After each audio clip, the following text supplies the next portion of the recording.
कैसे हो आप लोग? उम्मीद करता हूँ आप सब अच्छे होंगे। मैं प्रिंस सर आपको इस यूट्यूब चैनल पर सोशियोलॉजी सब्जेक्ट पढ़ा रहा हूँ। मेरा यूट्यूब चैनल प्रिंस 21 पांडे और इसके साथ मेरा मोबाइल नंबर है 9807781640, जिस पे आपको सोशियोलॉजी से संबंधित एनी क्वेरीज हो आप इस नंबर पे कांटेक्ट कर सकते हो। इसके साथ ही मैं बताना चाहूँगा कि हमारी यूजीसी नेट का प्रथम प्रश्न संबंधित भी कोई भी अगर आपकी क्वेरीज होती है या उससे संबंधित कोई मटेरियल की अगर आपको आवश्यकता होती है तो उसके लिए भी आप इस नंबर पे कांटेक्ट कर सकते हो। मैं आपको बताना चाहूँगा वीडियो शुरू करने से पहले हमारी ऑनलाइन क्लास अभी जस्ट ही नया बैच स्टार्ट हुआ है गूगल मीट पे। अगर आप उस क्लास को ज्वाइन करना चाहते हैं तो आप इस नंबर पे कांटेक्ट करिए। ये मेरा व्हाट्सएप नंबर भी है, मैसेज भी कर सकते हैं, आपको उससे संबंधित जो भी डिटेल होगी प्रोवाइड कर दी जाएगी। और इसके साथ ही मैं बताना चाहूँगा कि आपका जो भी आपका मॉर्निंग में क्लास होती है, क्लास के अकॉर्डिंग ही मैं क्या करता हूँ, आपको वीडियो लेके आता हूँ। वीडियो में मैं क्वेश्चंस को रखता हूँ, क्वेश्चन संबंधित जो भी रिलेटेड आगे पीछे जो भी होती है व्याख्याएं वो भी मैं उसके साथ प्रोवाइड आपको करता हूँ। तो चलिए हम आज जो लेके आए हैं कुछ क्वेश्चंस, वो हमारा यूनिट 6 में जो हमारा लोक नीतियों से संबंधित है। लोक नीतियों चाहे वो शैक्षिक संदर्भ में हो, चाहे वो आजीविका से संबंधित हो, चाहे वो स्वास्थ्य से संबंधित हो, विभिन्न प्रकार से उनके संबंधित मैं कुछ क्वेश्चंस लेके आया हूँ। चलिए उसका पहला क्वेश्चन देखते हैं। आइए देखते हैं। पहला क्वेश्चन है, लोक नीति में वास्तव में एक है सरकारी निर्णय, सरकारी नियम, सरकारी गतिविधि और सभी। तो मैं आपको बताना चाहूंगा कि लोक नीति मतलब क्या है? लोक नीति यानी लोगों के लिए नीति, यानी जो एक इस प्रकार की नीति जो लोगों के लिए बनी हो, लोगों के हितार्थ बनी हो, लोगों के कल्याणार्थ बनी हो, यानी लोगों का विभिन्न आधारों पर, चाहे वो स्वास्थ्य संबंधित हो, चाहे वो रोजगार के लिए हो, चाहे वो स्वास्थ्य, चाहे उसके साथ साथ चाहे वो शिक्षा संबंधित हो, या विभिन्न आधारों के आधार पर भी उसके विकास पर बल देना, ये नीति का काम होता है, किसी भी प्रकार का नीति। अब शिक्षा का कार्य करेगा तो शैक्षिक नीति हो जाएगा, स्वास्थ्य के आधार पर होगा तो स्वास्थ्य नीति, और इसी प्रकार रोजगार तो आजीविका के आधार जो होगी नीति होगी, स्किल बेस्ड होगी। ओके, लोगों को कुशलता, लोगों में स्किल्स को डेवलपमेंट करेगा और फिर उन्हें रोजगार के लिए तैयार करेगा, राइट? वो नीतियां, ये है लोक नीति, लोगों की नीति या लोगों के लिए बनी नीति। ठीक है, तो इसमें तो ये सरकारी निर्णय होता है, इसमें ये सरकारी निर्णय भी शामिल है, सरकारी नियम भी शामिल होते हैं, और सरकार की गतिविधियां इसमें शामिल होती हैं कि वो लोगों के लिए किस प्रकार के कार्य व्यवहार लेके आ रही हैं, किस प्रकार कार्य व्यवहार कर रही हैं, ये सब सारी लोक नीति में आता है। तो सभी इसमें आंसर हो जाएगा, D answer is the correct answer. Next question, लोक नीति के प्रमुख लक्षण कौन है? ध्यान दीजिएगा, पहला ऑप्शन देखिए यहाँ पे लिख दिया है, लोक नीति के सूत्रीकरण यानी फॉर्मुलाइजेशन, ठीक है, एंड लक्ष्य प्राप्ति, कानून एवं सत्ता का समर्थन, और डी सभी। तो इसमें क्या हो जाएगा, लोक नीति का जो प्रमुख लक्ष्य होगा वो लोक नीति का सूत्रीकरण, यस, लोक नीति का सूत्रीकरण भी शामिल होगा इसमें। इसके साथ ही मैं बताना चाहूंगा कि इसमें जो भी अगर आपसे इसमें कहा जाए कि क्या कहते हैं और भी क्या शामिल हो सकता है, तो मैं आपको इसमें ये भी बताना चाहूंगा कि जो भी इसमें शामिल होंगे लोक नीति, चाहे स्वास्थ्य संबंधित हो, चाहे ये कह सकते हो कि आप लक्ष्य प्राप्ति, इसमें एक लक्ष्य टारगेट रखा जाता है, इसमें एक लक्ष्य रखा जाता है, और कानून एवं सत्ता का भी समर्थन इसमें किया जाता है, ये सब भी शामिल है। तो इस तरह क्या हो जाएगा, D answer is the correct answer. Next question, व्यापार, व्यवसाय, सुरक्षा के उपाय किन नीतियों से संबंधित है? देखिए इसमें विभिन्न प्रकार की नीतियां, तात्विक नीति है, मेटाफिजिकल, और इसके साथ वितरण है, वितरक होगा ये, ठीक है, डिस्ट्रीब्यूटर, और पूंजीकरण, कैपिटलाइजेशन, और यंत्रीकरण, ठीक है, ये मैकेनिकल हो जाएगा। तो आपको ये व्यापार, व्यवसाय, सुरक्षा के उपाय किन नीतियों के अंतर्गत रखे जाएंगे?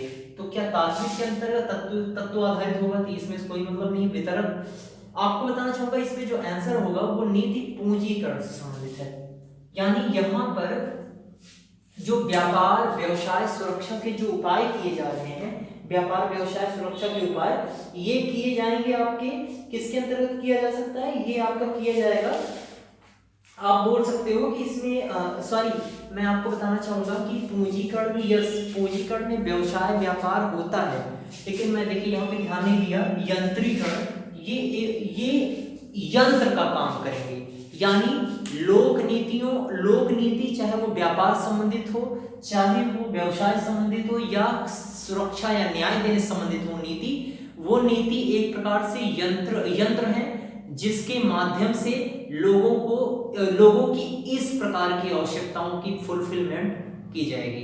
तो एक प्रकार से यंत्र है, तो यंत्रीकरण के अंतर्गत यंत्रीकरण की नीतियों संबंधित होंगी, व्यापार, व्यवसाय, सुरक्षा के उपाय, ये तीन एस्पेक्ट 1, 2 और 3, ये नीतियों किसके नीतियों संबंधित होंगे, तो यंत्रीकरण। ओके, मुझे लग रहा था पहले पंजीकरण, लेकिन पूंजीकरण नहीं होगा, ध्यान रखिएगा चीज।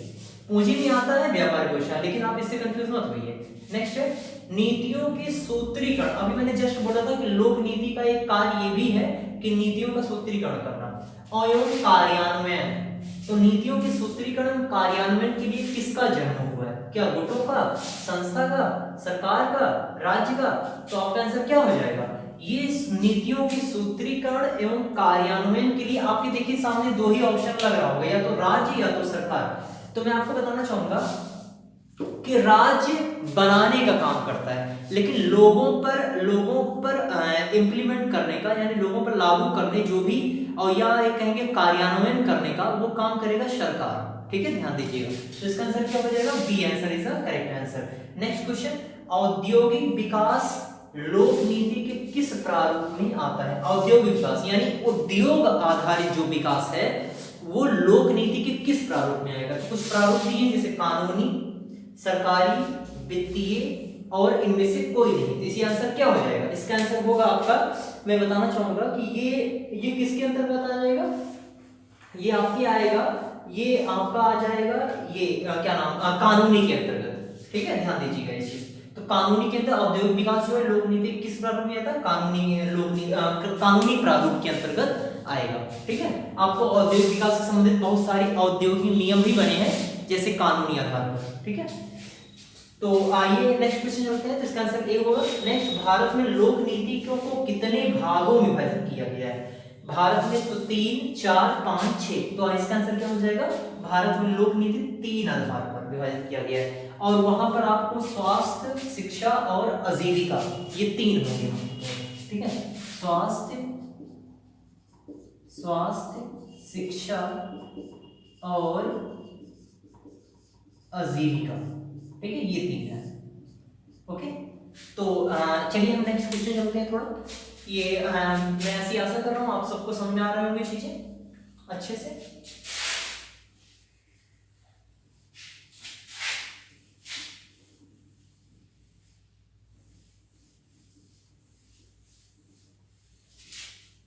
चलिए, क्वेश्चन है, नेक्स्ट क्वेश्चन है, स्वास्थ्य विकास का मानदंड निम्नलिखित से कौन सा है? स्वास्थ्य, देखिए स्वास्थ्य नीति से संबंधित है। स्वास्थ्य विकास का मानदंड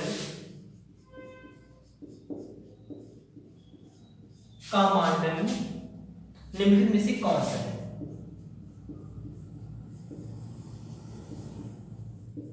निम्नलिखित में से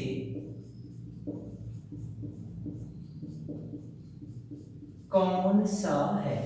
तो पहला ऑप्शन है पोषण की सुविधा,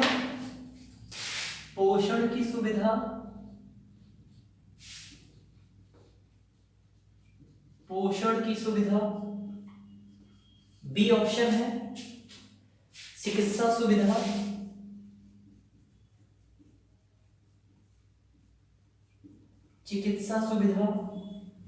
एंड सी ऑप्शन आपका हो जाएगा रोग निवारण,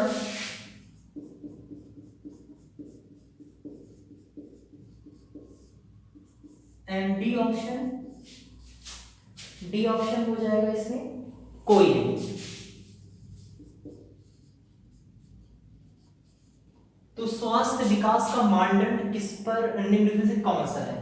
पोषण की सुविधा, चिकित्सा सुविधा और निवारण, रोग निवारण। तो कौन सा इसमें हो जाएगा? स्वास्थ्य विकास, यानी स्वास्थ्य विकास का मानदंड यानी विकास का स्वस्थ मापदंड ये किसके आधार पर निर्धारित किया जाएगा? तो ये होगा आपका पोषण की सुविधा के आधार पर। यानी आपको एक चीज पता होगा कि जैसा कि आप पता होगा कि हमारी जो भी भोजन आधारित जो भी आवश्यकता होती है उस भोजन में मुख्यतः प्रायोरिटी दी जाती है पोषक तत्वों को। अगर हम खाना कुछ भी कितने भी अमाउंट में खा लें और वो पोषक पूर्ण ना हो तो वो खाना खाने का कोई मतलब हमारे लिए नहीं होता है, ये ध्यान दीजिएगा।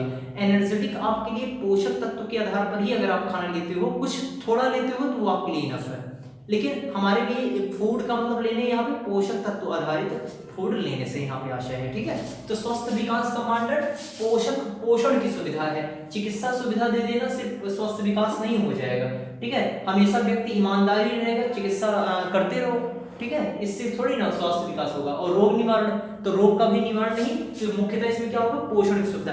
अगर आप पोषण की अगर फुलफिलमेंट अगर कंप्लीट कर लेते हो तो या गवर्नमेंट अगर इसके लिए प्रयास करती है तो ये जो चिकित्सा सुविधा है इसकी बात नहीं आएगी और रोग की भी कोई बात नहीं आएगी, क्योंकि व्यक्ति बीमारी नहीं होगा तब, ठीक है, क्योंकि उसकी इम्यूनिटी क्या होगी, स्ट्रांग रहेगी, ये चीजें।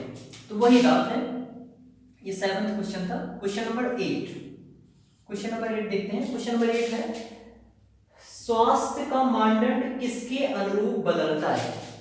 स्वास्थ्य का मानदंड किसके अनुरूप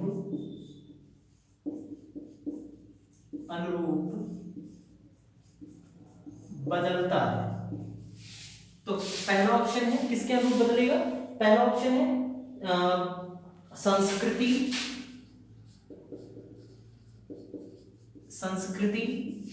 बी है सामाजिक समूह,